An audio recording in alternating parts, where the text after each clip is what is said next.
Thank you so much, David, for organizing this. I'm really grateful to the presence of all of you, and thanks my brother and friend, Dr. Hussam, for this introductory remarks that are, I'm not sure whether I deserve it, but we're fighting here on your behalf, two fronts, occupation and Corona. But before I go into these sort of things, let me really thank the organizers. It's not because my presence here, but because of the timing of this. I think it's very important. We are a few days away from what Netanyahu has announced, that he's going to annex or steal more land of Palestine to be added to the state of Israel. Maybe worth noting to all of you that the whole Palestinian-Israeli peace process that has started in Madrid, October 1991, Madrid was really about launching the process. We tried to conclude the process. Unfortunately, it didn't work. But in between launching the process in Madrid and the collapse of the process in 2013, what came in between is the Palestinian-Israeli interim agreement that has been culminated with the establishment of the Palestinian interim self-governing authority. That's the official name of the Palestinian Authority in the literature of the agreement. The agreement was designed in a way that is based on incremental Israeli withdrawal from Palestinian territories.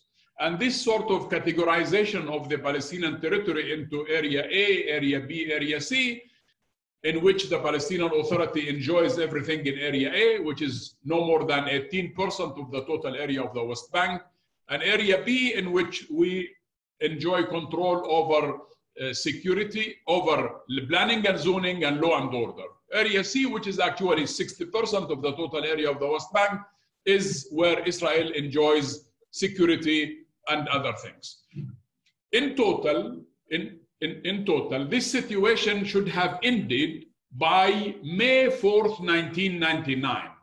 And therefore, this Area A that has been designated for the Palestinian Authority full control, it should have been enlarged by May 4th to be covering all of the West Bank and Gaza. Instead of having that been achieved, what has happened was actually the Palestinian territory from it should have been expanded. It actually was shrinking. It was shrinking gradually, so that Area A is not anymore Area A. The Israeli army can get into the city of Ramallah, into the heart of the cities. Area B is not anymore Area B, and Area C continued to be the geographic reservoir for the expansion of Jewish settlements. Now, so with these agreements, we tried to conclude this interim agreement so that it become a permanent agreement. It didn't work. Most of the American presidents, from Clinton to Bush the son, Obama, all of them, they actually tried to help us conclude an agreement. They all failed. They all failed simply because Israel did not allow them to succeed. It's simply because the Israelis have never really come up with a peace plan. It is simply because Israel has continued to use the negotiation as an umbrella for the continuation of the colonization program, to the extent that in Madrid, there were 149,000 Jewish settlers in the Palestinian territory, West Bank and Gaza, including Jerusalem. We ended by having 720,000 Jewish settlers in 2020.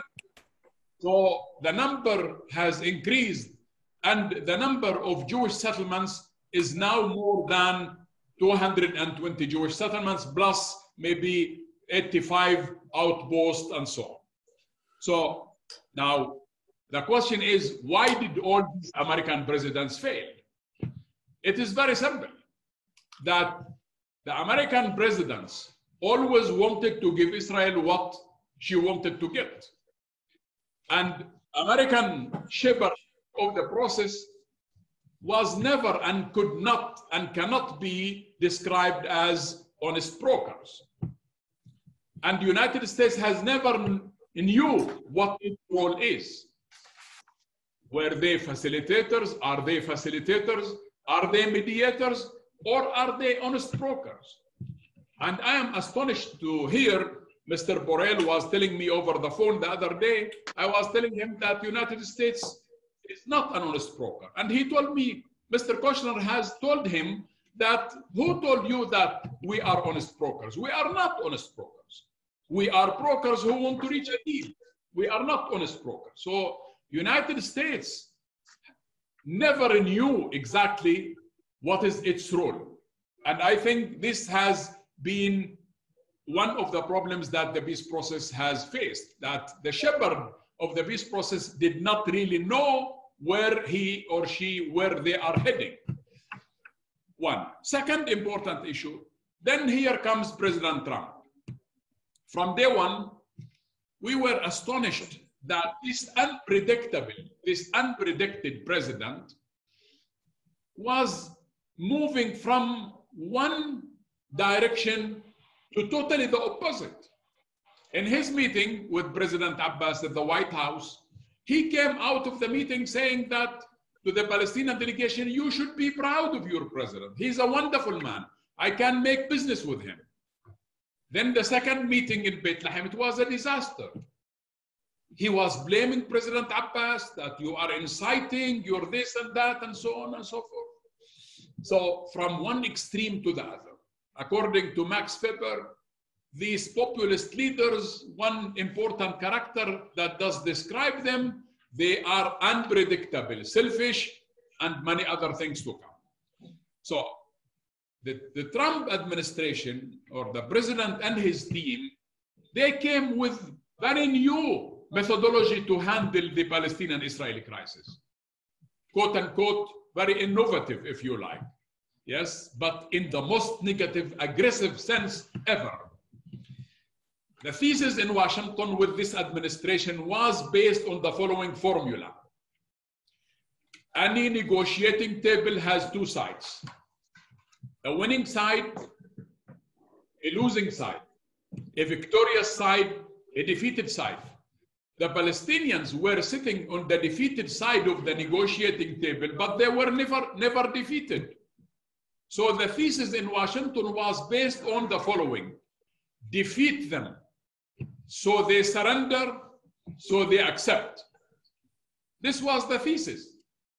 And based on this assumption, or this doctrine, if you like, United States administration, with the team around the president, from Mr. Kushner, Jason Greenblatt, and God bless his soul, the American ambassador to Tel Aviv, Mr. Friedman, they have designed certain measures that does push the Palestinians with their backs to the wall. Closing the Palestine office. Hussam, our wonderful ambassador, was our ambassador in Washington. London is, I'm happy you are there, but he was reshuffled to London. So our office in Washington was closed. Finances to the Palestinian Authority was fully seized and stopped. Aid to United Nations Relief and Work Agency, UNRWA, was cut. And the embassy, American embassy, was moved from Tel Aviv to Jerusalem. With all these measures, United States actually has fully and totally eroded the Palestinian-Israeli agreements. Because all these issues, refugees and UNRWA, borders, as well as the Jerusalem and the settlements, these are the final status issues that we and the Israelis agreed that these are issues of negotiations in the final status negotiations. And here comes Mr. Trump and fully totally erode these, remove them from the table. When he moved the embassy from Tel Aviv to Jerusalem, he said, you see now that Jerusalem is off the table. Cutting aid to UNRWA was designed to end the issue of refugees. And then comes with his ultimate deal. The ultimate deal was designed in a way that simply deals with the status quo and call it a state. What is the status quo that we live in today? The status quo is Gaza is far away, that it has been put under siege in the last 13 years. Jerusalem is surrounded with a wall.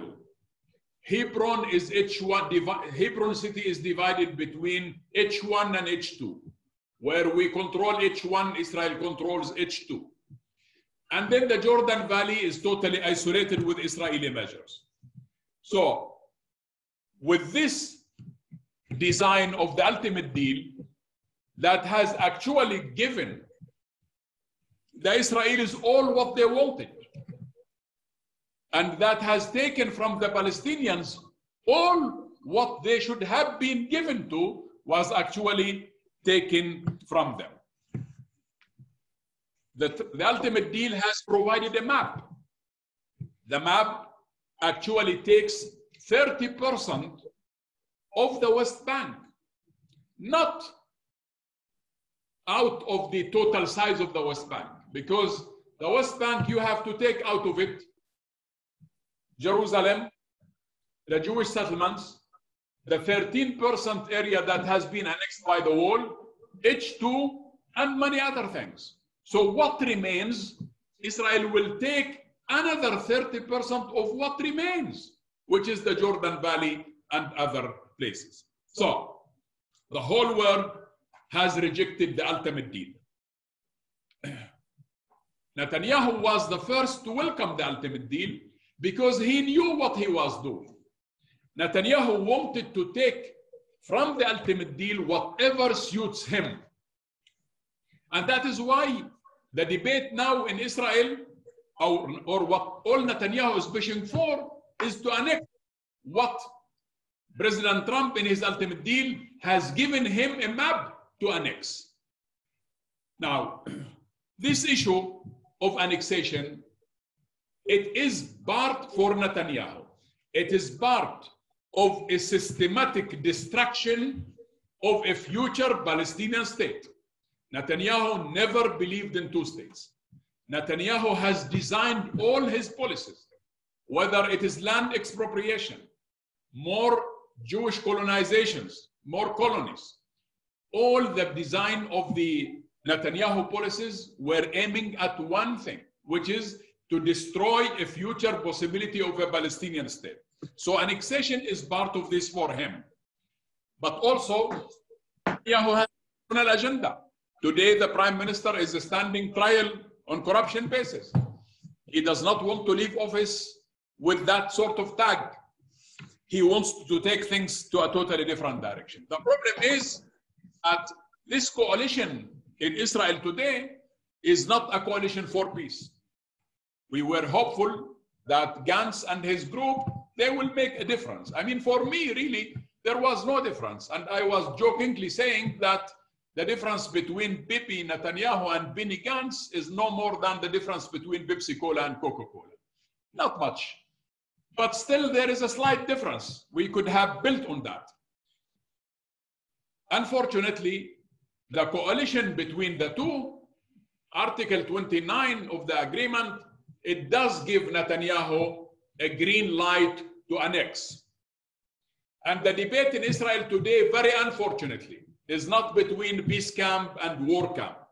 Is not between peace and occupation. Is not between to annex or not to annex. The debate in Israel today is about what to annex. Some are saying, let's annex western part of the West Bank.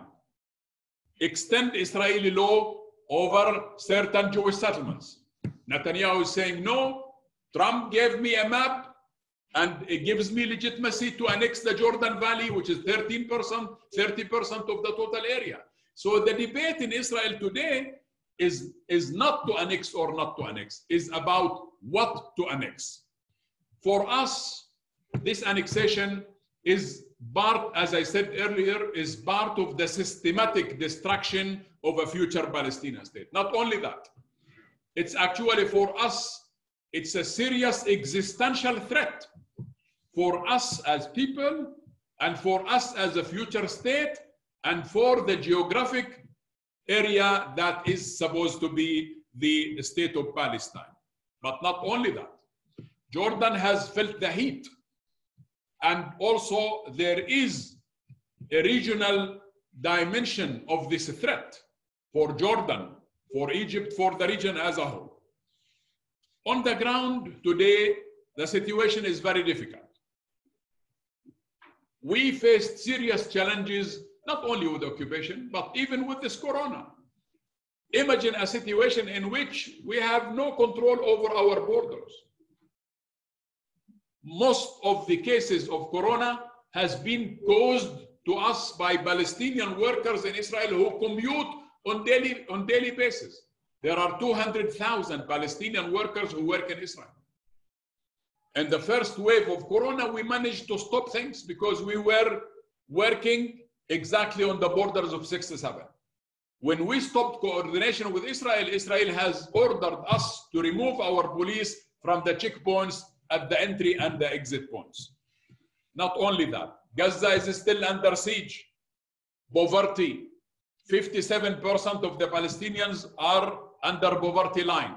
Unemployment, 35% of the Palestinians are unemployed today, not because of corona, because of the Israeli measures as well.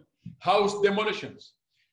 The worst part of the story is where a mother in Jerusalem becomes a policeman watching her son because he is under house arrest. Kids in Jerusalem are under house arrest and their mothers became their policemen. And if the mother allows her son to get out, then she and him are punished. More than that, Israelis have continued with the colonization program, land expropriation, and many other measures, and recently adopted a policy of shoot to kill policy. Innocent people. Ahmed Ariqat the other day, a handicapped man, Iyad Hallak a week before, and so on and so forth. These lives could have been saved if somebody has warned them to stop. This boy was shouting, I have nothing in my hands. He was running, he was frightened, and they killed him. In conclusion, I want to say the following. If Israel is going really to annex certain parts of the West Bank, for us, the whole Palestinian-Israeli agreements are finished. Israel is not anymore abiding by these agreements. And therefore, we are in a very awkward situation. How is it possible for us to continue respecting an agreement at a time when our partners are not anymore respecting that? The other important issue, it seems to us, that is not only the Netanyahu policy is not only about the destruction of two states. It seems to me that also there is a systematic destruction of the national component of this Palestinian authority. Netanyahu wants this authority to be only service providers. We collect garbage, we pay salaries, we clean streets, and that's it. A work that can be done by a municipality, not by an authority that is going to be a Palestinian state in the future. Now, what is it that we want from you? First, we are grateful to the statements that has been made by the Prime Minister, the Minister of Foreign Affairs, Mr. Cleverly as well, and many of you who made statements against annexation. The letter of the British Parliament that has been received very well, and all the statements that has been made in total rejection of the annexation. I think also the question in front of all of us is the following. We know that Ben-Gurion in 1951, the former Prime Minister of Israel, he said, well, look, let the whole world say whatever they want, we will do whatever we want. Now, the question for you, what is it that you can do if Israel really going to annex 30% or less or more of the Palestinian territory? I think between today and whenever the annexation comes, it is so important that British government will go into a double-track approach. One, with Washington, to explain to Washington the dangers of this annexation, and that the Israelis also should feel the heat of the consequences of their measures. And I think the Israelis should realize that this annexation measure has a cost and they will pay for it. And I think the British government is in a position to make such a statement, on one hand to Washington, on the other hand to Israel. Also, I think it is timely that the British government and the British public, the British Parliament, who voted years ago for recognizing Palestine as a state, I think it is timely. If not now, I don't know when. But I think it is so important that the British Parliament really votes for recognizing Palestine as a state on the borders of 67 with East Jerusalem as its capital. More than that, I hope. I remember very well, David, when I was a student at Sussex University, I spent some nights sleeping in front of the South African embassy in London, when the whole British public was fighting apartheid in South Africa. And it was the international pressure that has brought apartheid system down in South Africa. And I think it is time that the British government, the British Parliament, the British public should really think seriously of imposing sanctions on Israel if Israel really goes into the direction of violation of international law. From our side, our minds, hearts are open for any serious negotiations. We know that bilateral negotiations have failed to solve the problem. And bilateral negotiations did not provide an answer to this conflict. Therefore, we need to really make a serious paradigm shift from bilateralism to multilateralism. And on the basis of this, success has a recipe. The peace process, in my opinion, and I was part of it, I was the first Palestinian who landed in Madrid, October 1991. And I have been part of the team all through the process. I have learned the following. For this peace process to be successful, we need the following. One, agreed upon terms of reference. And these terms of reference should be international law and United Nations resolutions related to the question of Palestine-Israel. Second, we need an honest broker. And let this honest broker be an international conference, an international mediation that breaks the monopoly of Washington, because Washington has failed. And third, that we need a serious time frame. This peace process cannot and should not continue forever. It started in 1991, and today we are in 2020. This is 29 years of negotiations that has not led to ending the conflict. Fourth, we need what they call in negotiations CBMs, confidence building measures. Unfortunately, since the Madrid peace process until today, Israel has systematically employing confidence destruction measures and not confidence building measures. Land confiscation, house demolitions, 5,000 Palestinians in Israeli prisons, colonization programs, annexations, killings, all these sort of things. They never contributed to any confidence building measure. This is where we are. And I hope, as I said, we are ready for a serious negotiation based on international law, on the basis of United Nations resolutions, through a new mechanism, which is an international conference. This international conference can be as I said, based on international law or United Nations, or an entry point, which is the signed agreements. If Israel and the Israeli Prime Minister is ready to stand up and say that he is ready to abide by the signed agreements, we are ready to do so, because the signed agreements can be an entry point to ending the conflict. Otherwise, unfortunately, we don't trust this American administration. This administration has given to Israel all what she wanted, and she did not get anything in return. This American administration has taken us everything, and they gave us nothing in return.